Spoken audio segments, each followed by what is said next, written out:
يلا نعمل مع بعض بيتزا سهلة وسريعة وزي الجاهزة بتاعة المحلات بالظبط. عشان اعملها معايا هنا كده 4 كوبايات من الطحين او دي متعدد الاستخدامات، عليه معلقة خميرة فورية، نص معلقة صغيرة كده من الملح ومعلقة سكر صغيرة و4 معالق زيت زيتون، وهياخدوا معايا سوائل. انا هعجن بالمية، مية عادية خالص من الحنفية، ياخدوا معايا كوبايتين الا ربع. وهلت العجينة حلو كده. بعد كده اجيب الطبق احط فيه شوية زيت وادهنها بالزيت كده واغطيها واسيبها تخمر على جنب نص ساعة. هنا كده ما شاء الله بعد نص ساعة اختمرت والعجينة حلوة قوي قوي. انا هقطعها كده، هعمل بيهم 4 بيتزات.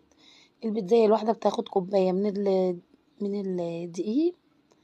والبيتزا الحلوة المظبوطة زي بتاعة المحلات بالظبط بتكون رفيعة يعني مش سميكة. جبت صينية كده مقاس 28. وانا ما عنديش بقى صلصة بيتزا، هشتغل بالكاتشب، ولادي بيحبوها بالكاتشب اكتر. حطيت معلقة كبيرة كده من الكاتشب ودهنت بيها